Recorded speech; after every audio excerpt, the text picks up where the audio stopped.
Hey runners, so today I want to introduce the wall fall. So when I very first started to teach running or coach running, okay. Hey runners, today I'm going to introduce the wall fall. So when I first started coaching running, and the first question people would want to know is, how do I run faster? I want to run faster.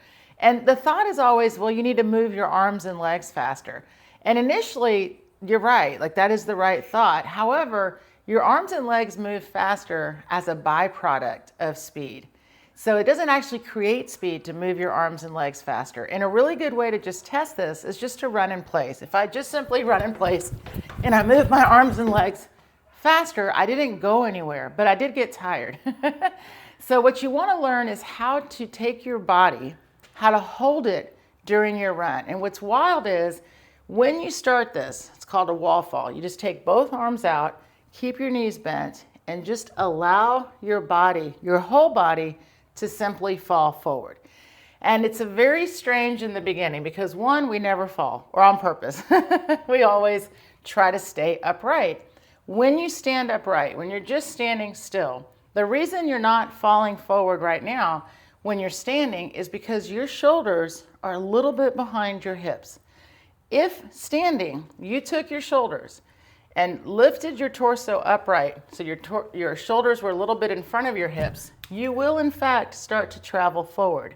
So in place, when you're holding balance, your shoulders are in fact a little bit behind the hip. When you run, you want to keep the shoulders, the head, right over the hip line. And when you do that, your body is in fact ready to travel or fall forward. And so first you have to kind of feel that. Having the wall allows you to feel that without having to actually move your legs. Because what you want to feel is that the body goes forward first and then the foot pulls to keep up with the falling body. So first I have to think about that. Because when we see people run, right, we see arms and legs moving. You can't see falling. It's just happening. So either way, the body's going to travel forward. Momentum's going to travel you. Your legs are going to definitely keep you moving. So what you want to just connect with for a wall fall is that my body stays upright as it travels forward. And this is important because a lot of people think that you lean forward. And leaning would require bending at the waist. So if you just stand here, and you could leave your arms out and lean, you see I didn't fall. My hips just went back. So it's important to start to feel that distinction. I need to hold ears, shoulders, hips in line, and that entire line needs to fall forward. My knees staying bent. Now here's what's really important. I think you can see it with the sun. As I fall forward, my heels will lift off the ground. This is because my body weight, remember 68% of your body weight is from your hip to your head, with your head being the heaviest. So as that head especially starts to travel forward and then your body follows with, your feet, the heels lift. This is called unweighting. Because my body weight traveled forward, it unweighted my feet. And so the fun part is this starts the pull action, the unweighting. So as you're practicing your body falling forward, you will feel your body weight, one, travel of course, but you will feel that your heels actually lift up from the ground. This is a natural response. So now we're going to try it in the running pose. So standing in that figure 4, and again, take both hands forward. And what you feel is the same feeling, except I'm on one foot. Now what I want you to feel is that as soon as you sense that fall, you want to pull your foot, the one that's on the ground. So if I'm standing in my pose, here's my wall, watch, I'm going to fall, pull my foot, and you see I recovered the exact same pose and I'm falling.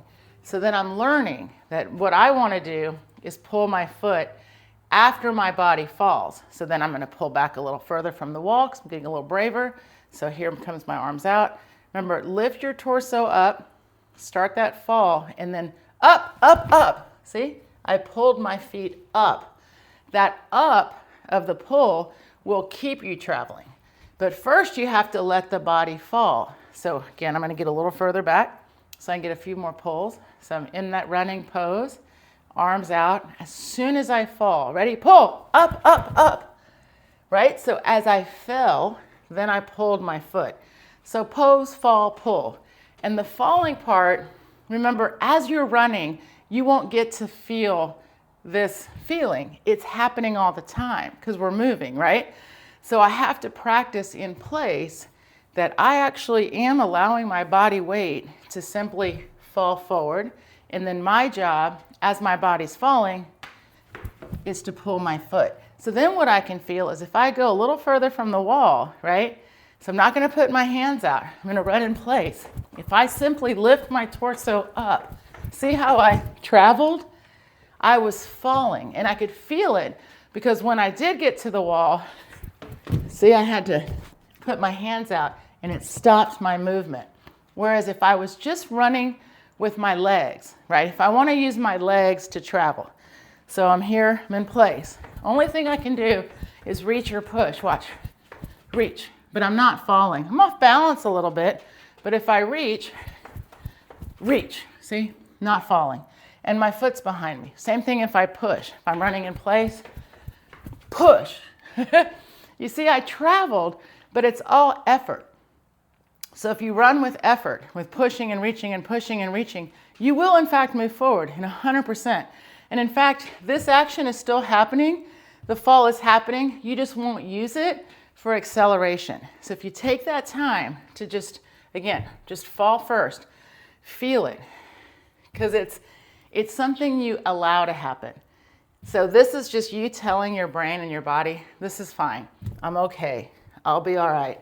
Then you say, okay, next time we do this, I'm going to pull my foot. Remember the up action of the pull. So now I'm going to fall, pull, and I'm recovered that same pose.